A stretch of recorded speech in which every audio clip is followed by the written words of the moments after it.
한 총리 복귀는 시급한 과제였습니다. 비록 헌재의 결정이 늦었지만 환영합니다. 민주당이 주도한 한덕수 권한대행 탄핵은 그 목적부터 정쟁적이었습니다. 그동안 민주당이 난사한 탄핵 소추안이 8대 0으로 귀결되었듯이 이번에도 당연히 기각될 것입니다. 최우선 처리하겠다고 한 윤석열은 선고 일정조차 잡히지 않았는데 한덕수 총리 먼저 선고를 한다니 이를 납득할 국민이 얼마나 되겠습니까? 오늘 바로 선고기일을 지정하고 가장 빠른 날에 윤석열을 파면함으로써 헌정질서 수호라는 본연의 책무를 다하기를 거듭 촉구합니다. 다음 주 월요일입니다. 오는 24일 한덕수 총리 탄핵 심판 결론이 나옵니다.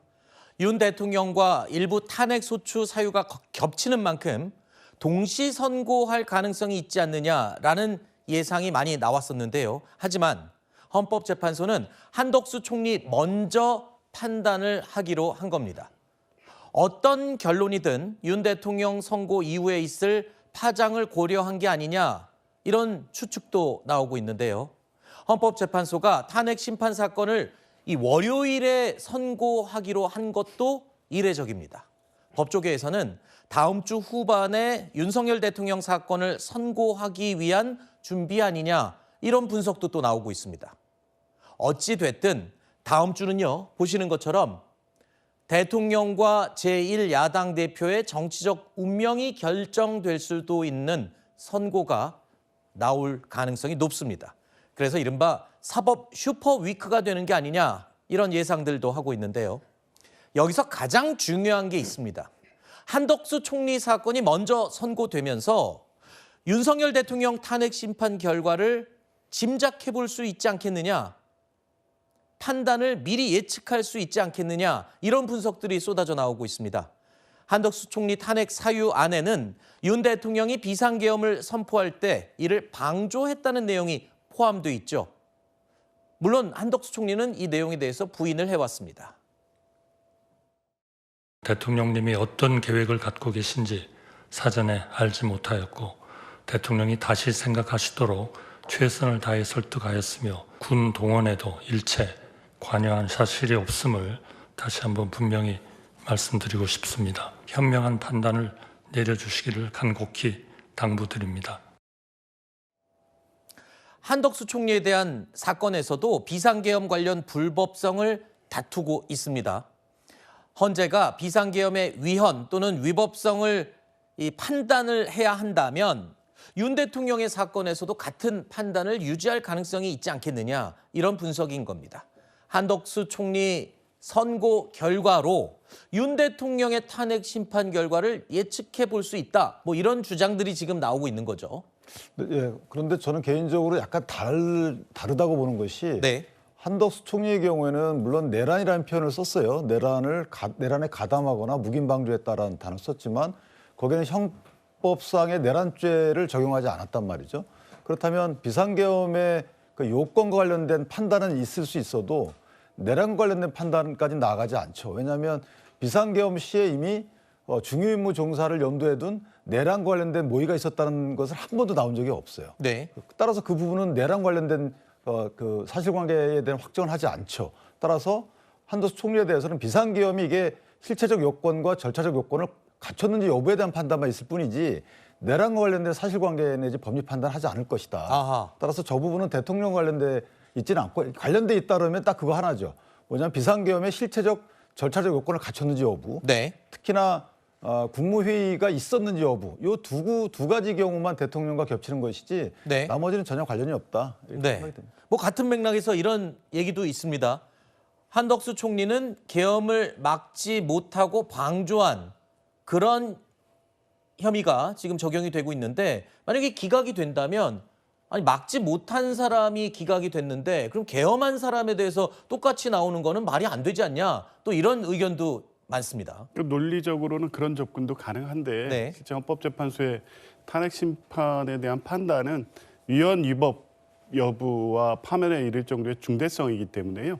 그렇게 접근해서 뭐 결정하지는 않을 것 같고, 지금 윤 변호사님 말씀대로 대통령 탄핵 사유와 이 행위 내용이 겹치는 부분은 있지만 내란 행위 지원 방조 부분에 대한 사유가 그렇게 중요한 부분으로 들어가 있지는 않고요. 아, 그래요? 또 더 핵심적으로는 이 부분에 대해서 변론을 1회로 끝냈는데 그 이후에 수사기록 송부촉탁을 했었습니다. 그러니까 다른 국무위원들에 대한 이 수사자료 요청을 했는데 검찰이 이제 보내지 않음으로써 사실 제대로 된 증거 조사가 이루어지지 않았기 때문에 네. 이 부분에 대한 판단을 하려고 해도 판단할 뭐 근거라든가 이런 게 많지 않아서 대통령 탄핵 사건에 관련된 중첩 부분을 암시할 수 있는 결정 내용이 들어가기는 어려울 것 같고 네. 결국 한덕수 총리와 관련해서는 헌법재판관 3인을 임명하지 않은 위헌 위법성 이 부분이 중요하게 아마 결정문에 들어갈 것으로 보여지고요. 이미 네. 헌법재판소에서 그것이 위헌이라는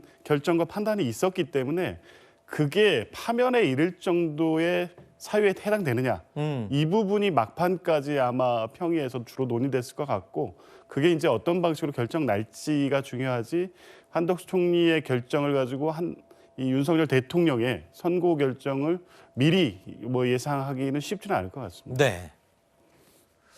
법조계 인사들은 한덕수 총리에 대해서는 기각될 가능성이 좀 높지 않겠냐라는 의견이 조금 더 많은 분위기라고 이야기가 들리기도 합니다. 그런데 또 한 가지 기각이 아닌 각하 가능성도 적지 않다 이런 얘기도 있습니다. 왜냐하면 한덕수 총리가 탄핵된 건 대통령 권한대행을 맡고 있었을 때의 일이죠. 151석 총리 기준을 적용하는 게 맞느냐 아니면 200석 대통령 기준으로 하는 게 맞느냐 논란이 한때 됐었습니다. 탄핵안 통과 기준을 놓고 논란이 있었는데 당시에 한덕수 총리 탄핵안 192표 찬성으로 통과가 됐습니다. 만약에 헌재에서 가결 정족수에 문제가 있다라고 판단을 하게 된다면 결국엔 절차에 문제가 있으니 이거는 각하 결정이 나올 수도 있다는 그런 분석인 겁니다. 절차 문제로 각하가 되면 윤 대통령에 대한 사건과 연관성 이것도 또 거리가 좀 멀어지게 되는 게 되겠죠. 예, 그렇습니다. 왜냐하면은 아예 판단 자체를 하지 않는다. 네. 절차적으로 이것은 탄핵 소추에 이르는 그런 절차가 요건을 충족하지 못했다라고 판단한다면 이 한덕수 국무총리가 거부권을 행사했다든지 또 특검에 대해서 그 재판관을 임명하지 않는다든지 이러한 일련의 행위들에 대해서는 아예 판단하지 않겠죠. 다만 헌재가 그렇게 각하 결정을 내릴 것이라면 이렇게 오랫동안 한덕수 국무총리의 탄핵 선고를 미룰 또 명분을 상실하게 되는 것입니다. 네. 그렇기 때문에 저로서는 개인적으로는 각하 결정이 나오기는 그렇게 쉽지 않을 것 같다라는 예상을 하는데요. 다만 일부 재판관들이 그러한 의견을 낼 수는 있다고 생각을 합니다. 네. 애초에 대통령 권한대행, 즉 누가 보더라도 국무총리가 아닌 왜냐하면 재판관을 임명하지 않는다든지 거부권 행사한 것은 엄연히 대통령의 지위로서 행한 그 결정들이거든요. 이러한 것들에 대해서는 만약에 탄핵 소추를 했다면 국회가 대통령에 대한 탄핵 소추 기준인 특별정족수 3분의 2 이상의 찬성을 얻었어야 했다. 그러한 절차적 미비를 보충 의견 정도로 지적하는 수준은 아마 기대해볼 만하지 않을까 생각이 됩니다. 네. 어찌됐든 지금 인용보다는 기각이나 각하 쪽 얘기들이 더 많이 나오는 건 사실인 것 같습니다. 한덕수 총리에 대해서.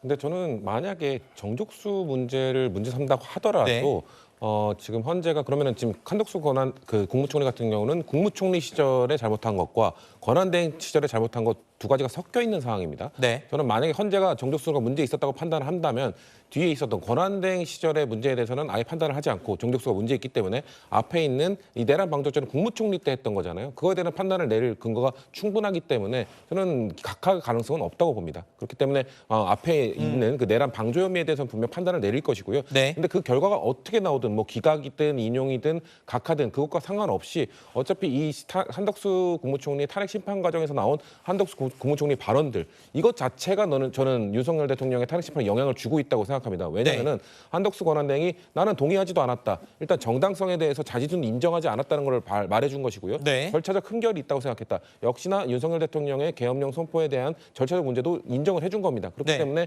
이미 한덕수 권한대행의 탄핵 심판 결과와 상관없이 한덕수 권한대행의 발언들이 윤석열 대통령의 탄핵 심판 가능성, 인용 가능성을 높여줬다. 저는 그렇게 봅니다. 네.